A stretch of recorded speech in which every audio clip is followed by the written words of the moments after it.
It's time for that dreaded payroll discussion as news comes through that the Twins are pretty much guaranteed to subtract from their franchise high budget in 2023. So we'll break that down as well as the news of the day. This is Locked On Twins. You are Locked On Twins, your daily Minnesota Twins podcast. Part of the Locked On Podcast Network, your team every day.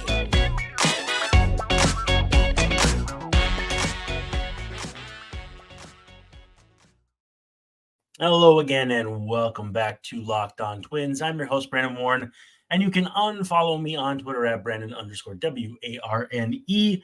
Thanks for making Locked On Twins your first listen every day. We're free and available wherever you get your podcasts, and of course on YouTube and as part of the Locked On Podcast Network. We're your team every day. As always, please feel free to be part of the show, leaving reviews, leaving comments on YouTube, asking questions, all that fun stuff. Hit us in the DMs at Brandon_Warren at Locked On Twins. We'd love to hear from you. Today's episode brought to you by FanDuel. Make every moment more. Right now, new customers get $150 in bonus bets with any winning $5 moneyline bet. That's $150 if your team wins. Visit FanDuel.com/lockedon to get started. Now, today's news of the day, we're going to run through as quickly as possible because the payroll discussion is going to dominate the show as it should. It's front burner information, but a couple quick things to talk about when it comes to things around the league and how they might apply to the Twins. Ron Washington has been named the Angels manager. Former Twin Ron Washington managed most notably Texas Rangers, base coach for the Moneyball A's, and infield coach, that sort of thing. So good to see him back in the game in that respect. He'd been coaching with the Atlanta Braves, and I think it's going to be an interesting fit. We had seen Buck Showalter in the mix there. We had seen potentially Torrey Hunter in the mix there. It sounds as though Torrey Hunter is going to be his first base coach. Curious to me that he would leave Minnesota, the organization for that role. But, if the opportunity is there, you take it. I just, as I've said before, I don't understand necessarily making a whole bunch of money as a player and then getting back into it full time for less money, more time away from your family and that sort of thing. But that's not an indictment on Torrey Hunter. Good for him. He should do a great job. I think he's going to be a very interesting person to watch and how he takes to coaching, because if he takes to it well, it wouldn't shock me for him to manage someplace at some point if that's what he's interested in. It sounds too like Chili Davis, like another former Twin from the 91 Twins World Series team. He was the DH. He'll be the hitting coach most likely, it sounds like. So between Washington, Chili, and Torrey, plenty of Twins influence with the Angels coming up here this season. Oscar, I don't even know how you say that. Oscar Inwa is expected to be fully healthy for the Braves in spring training coming up here. Missed all of 2023 due to Tommy John. And if the name sounds vaguely familiar, it's because he was traded to the Braves in the Jaime Garcia deal, which a week later netted the Twins Dietrich Enns and Zach Littell. The Garcia trade also netted the Twins Anthony Recker, a minor league catcher who never played in the big leagues for them, and some cash. So if you're a Twins prospect fiend, you will remember Inwa's name. And you can keep a lookout for him with the Braves next season. Phillies announcing at the winter GM meetings, should be clear, GM meetings, winter meetings are coming up later, that Bryce Harper is moving to first base permanently, which most likely takes him out of the picture for Rhys Hoskins. And where that, for me, comes back to the Twins is Hoskins' price will likely be down a bit due to missing the last season with an ACL. But the Twins are in the marketplace, you would think, for a right-handed hitter who can play first base or DH, mix and match there. Again, a lot depends on the health of Alex Kirilloff, Byron Buxton, and then whoever else they bring in to, back up in those roles. But I could see a scenario where the Twins nab Hoskins on a short-term build value deal, a bridge deal, if you will, that could make a lot of sense. So if Bryce Harper moving to first means Rhys Hoskins is available. I'll be curious to see if the Twins get involved. Phillies showing interest in Sonny Gray. Sounds like if that would be the case, he could be a replacement for Aaron Nola. Big issue here is that it's likely Sonny's going to sign early because he's going to get a shorter-term deal, so it's going to be easier to agree on value as far as AAV and shorter-term deals. Again, older pitcher. So the Phillies will have to have a pretty good idea of where they stand with Nola before they seal the deal or try to seal the deal with Sonny. But I suspect we're going to be hearing a lot more in the coming days of more teams interested in Sonny, who is going to be a highly sought-after target in free agency. Eduardo Rodriguez has no geographic restrictions. And so when it comes to signing in free agency, here's another name to keep an eye on for the Twins. Lefty, who, based on stuff, you might expect there to be maybe a little further to push his skill set. Even still on the somewhat young side as a starting pitcher free agent. If I'm not mistaken, I think he's 31 next year. So a lot of people expecting him to get a 5-year deal, just like the one he opted out of with from the Tigers. And the geographic restrictions comes down to, does he want to play where the money is? He didn't want to be traded to the Dodgers, but did he not want to upset the apple cart with family stuff? There's a lot we don't know. So Eduardo Rodriguez saying he has no geographic restrictions at least makes you think, maybe when it comes to the Twins. But again, we're talking about a payroll drop in the second and third segments today. So we're going to have to kind of navigate that a little bit. Brendan Cutie. I'm not sure. I know Brendan, but I've never asked him how to say his last name. Either way, Brendan of The Athletic says there are up to 8 teams in on former Yankees right-handed pitcher Luis Severino. And I wouldn't be shocked if the Twins are one of them. That feels like the quintessential we can fix him. Severino has not been the same the last few years due to injuries, but certainly retains some of that prospect luster, some of that young pitcher with success luster, where maybe again to a team that can get him, coach him up as far as maybe working on sequencing, different things. Twins had a lot of luck, or not necessarily luck, but they did well with the pitching that they had brought in this last off season. So I think the Twins could be maybe considered a sought-after destination for pitchers who are trying to rebuild value. So we'll see. Maybe the Twins are in on Luis Severino. Sounds like the Blue Jays are interested in Michael A. Taylor. And contrarily, Twins sound like they could be interested in Kevin Kiermaier. So possible center field type swap. Kiermaier, tremendous defensive player, even to this point in his career. Not going to give you an incredible amount of offense, but got a little jolt in his bat when he makes connection, or when he connects rather. So not entirely unlike Michael A. Taylor, but I would think maybe a slightly better player overall. I asked Jake Odorizzi when he was a Twin who he liked playing behind him more. Was it Byron Buxton or Kevin Kiermaier? And he said he literally could not choose. So we've all seen what Byron Buxton is capable of. To get another version of that lefty swinger, which again, we all kind of feel like they should get more righty swingers, but if a guy can play, he can play. So we'll see what happens there. Eric Fetty drawing interest from MLB teams. He of former Nationals fame. Obviously, things had actually not gone all that well for him. 5.41 ERA in his big league career over 6 seasons, but spent 2023 overseas in the KBO and was tremendous. 2.0 ERA, 20 wins if that's your thing, 10.4 strikeouts per 9, and a 0.95 whip. Not unsurprising to see guys like that leave, come back, and look like they've figured a few things out. Saw with Colby Lewis in recent seasons, who turned into a pretty solid starter for the Rangers. Drew Rucinski, former Twin, tried to make a similar jump last year. Didn't work with the A's. He's a free agent again after they declined his option. But it's not unprecedented to go overseas and come back. Certainly has happened with quite a few hitters as well. Eric Thames comes to mind, the former Brewer.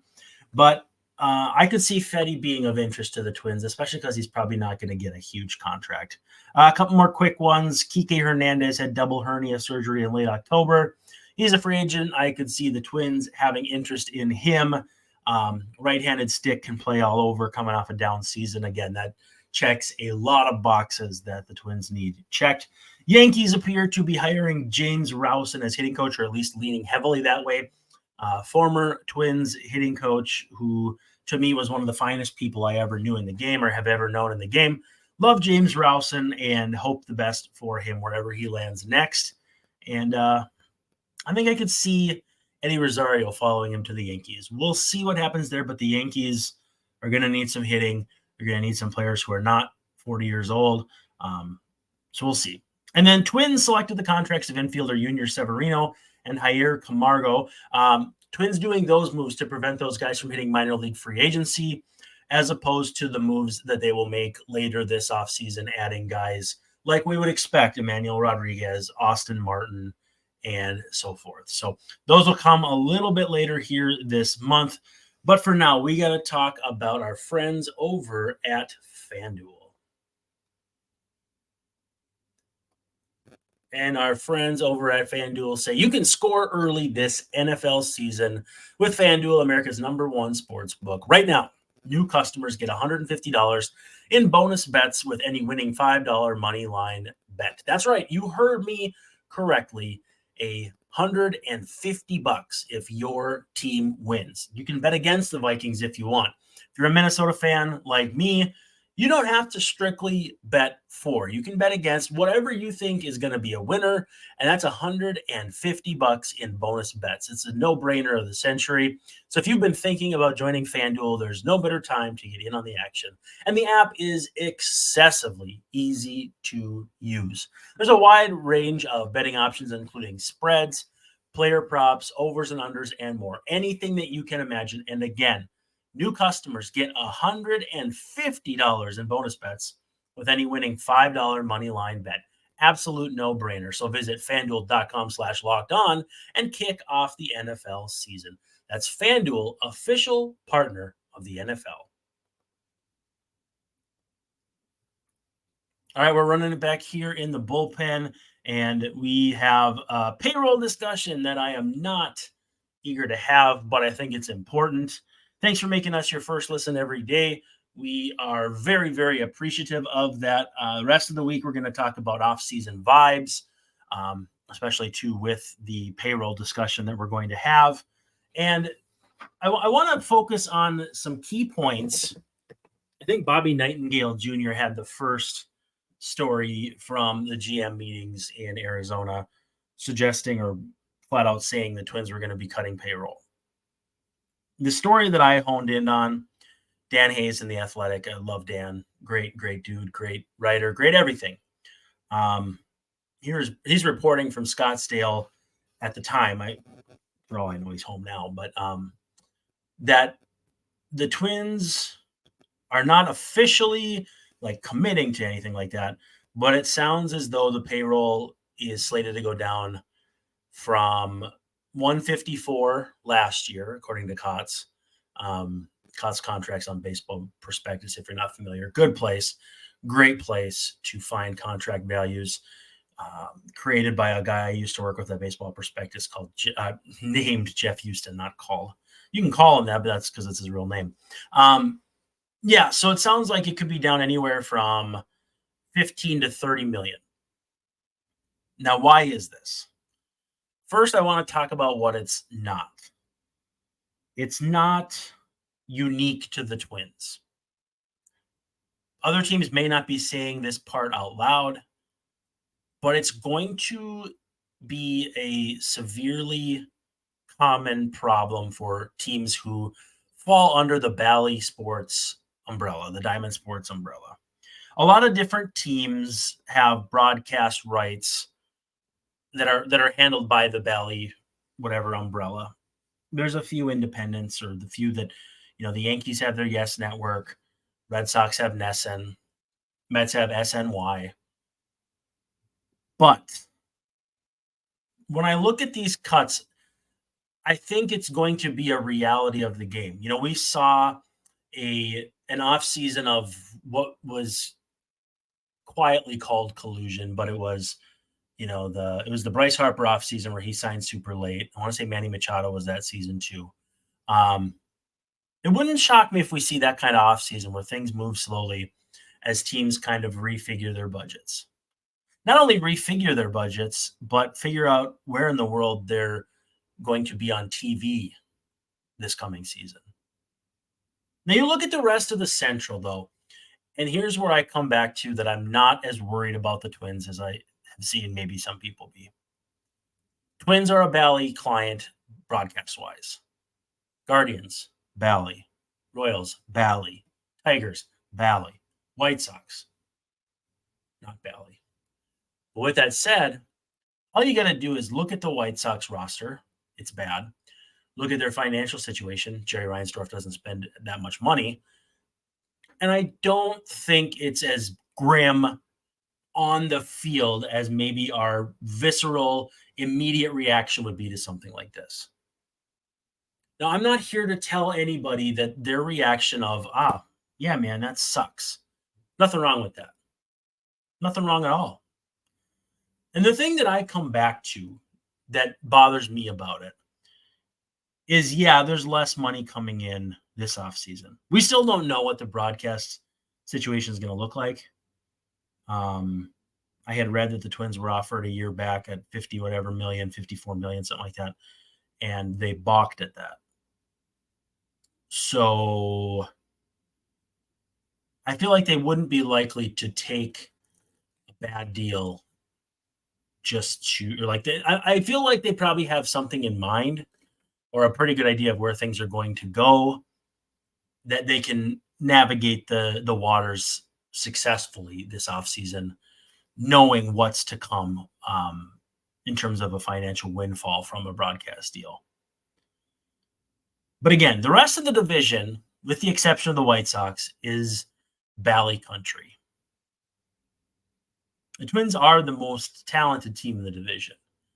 If you're a Locked On Guardians fan and that ticks you off, deal with it. A lot of their talent is young.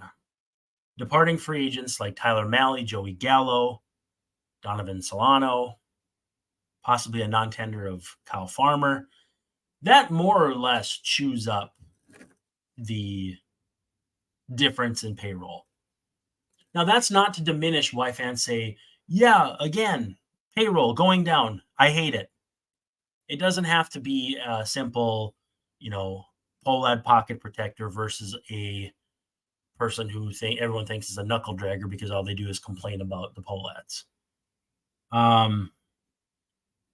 But with that said, I feel like they can, what we've seen, and Derek Falvey mentions this in the Dan Hayes piece. He says, I think we've shown in our time here that we're not afraid to be creative.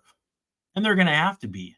I mean, options to slash the budget would include trading Polanco, trading Kepler, Christian Vasquez, I don't really think is going to get traded. Non-tendering or trading Kyle Farmer. But those guys are good players, varying degrees, of course. But again, it's not as though they couldn't operate without any of them. If you move Jorge Polanco, you can probably stick with Edouard Julien at second base, at least in the meantime, until either Brooks Lee shows up, Austin Martin shows up, or whoever else. If you trade Max Kepler, you could just as easily have Matt Wallner, Trevor Larnach, Alex Kirilloff out there. Manuel Rodriguez is going to be on the 40, so he's only one call away. He's going to need to produce at a higher level to really look like he's ready, but he's going to be in the mix. So it's not like these guys are make or break. But again, this isn't to diminish the idea that this still sucks. And let me tell you why else it sucks.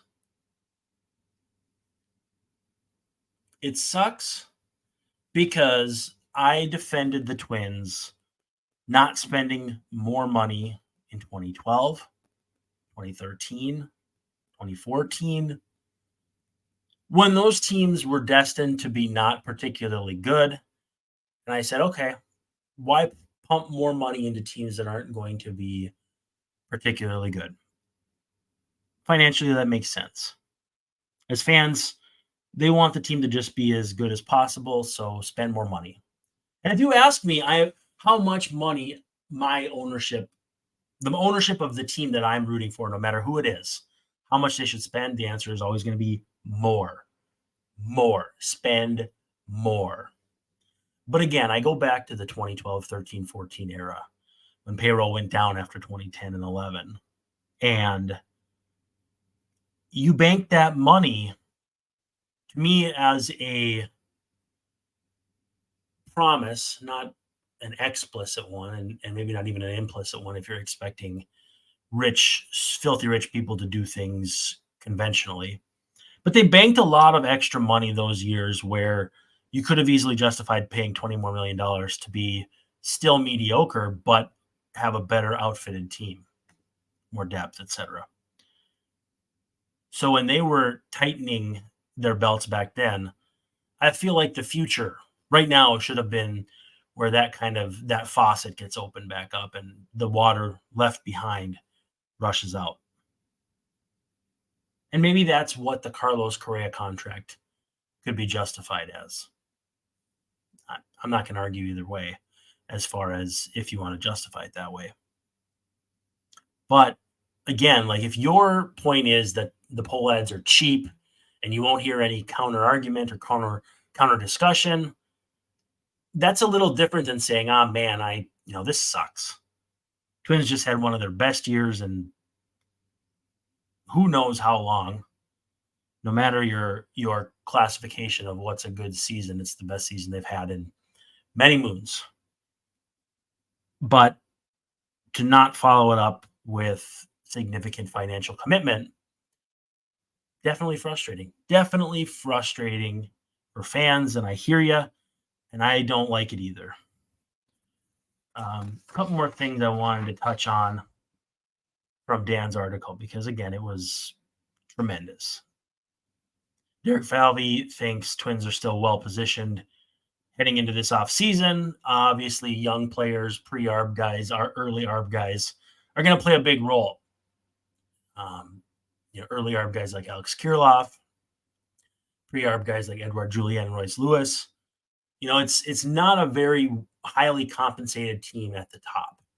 You got Carlos Correa, Byron Buxton, Pablo Lopez. And Lopez, I think, is $8 million and change this year before his deal kicks into high gear. So they should be – it's not to say that it'll be good. It definitely won't be good at reduction of the budget, but it might mean just less discretionary spending or a little more freewheeling. Like you could have easily argued the Twins didn't need Joey Gallo.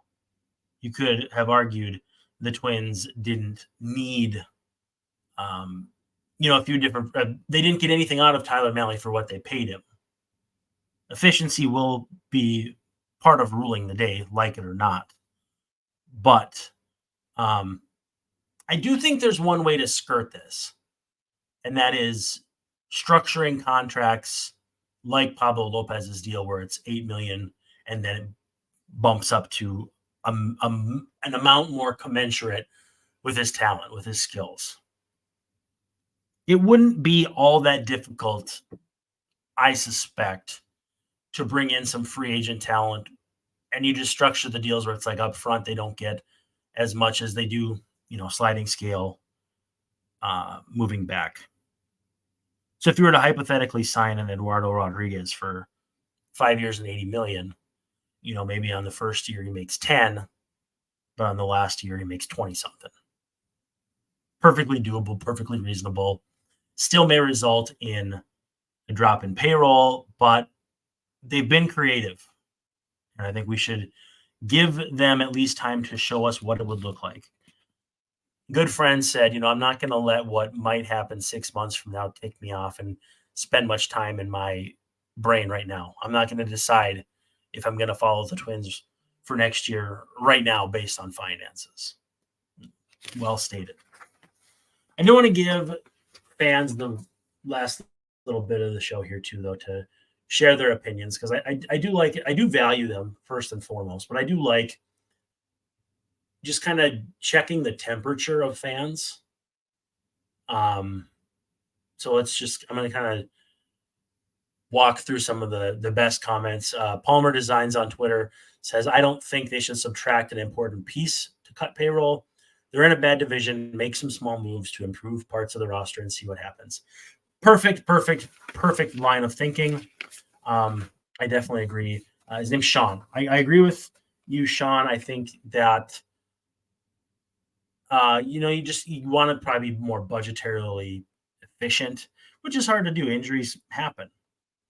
I mean, imagine trying to be any less efficient than, a Carlos Correa production on last year's contract. These things happen. They're part of baseball. But again, you try to find efficiency wherever you can.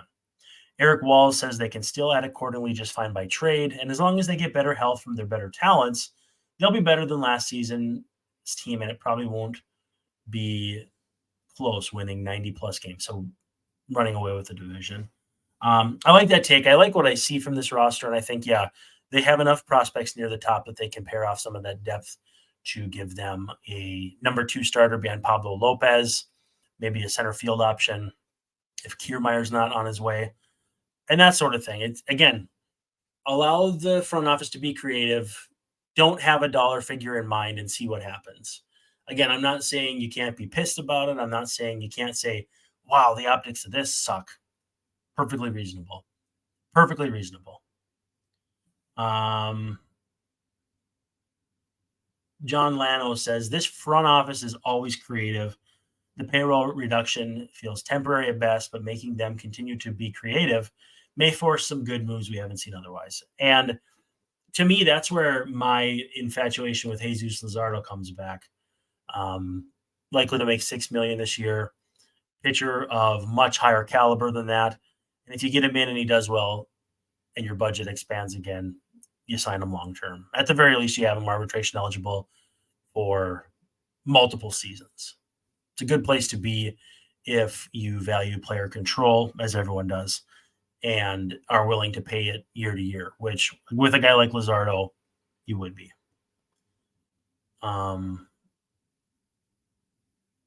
Chris Lee says Kepler and Jorge were re-signed so that the Twins could eat their contracts in a trade. Not really sure what that's getting at, because they could have just as easily bought them out then. If you think, I mean, they're not going to eat those contracts. They're going to trade those players for players of value. So kind of a moot point. The Mix says it's fine. I'd rather they spend based on where they are at this point of their window, but it's not something that's going to make me shout on Twitter for an entire presentation of / off season. Basically, that's where I'm at too.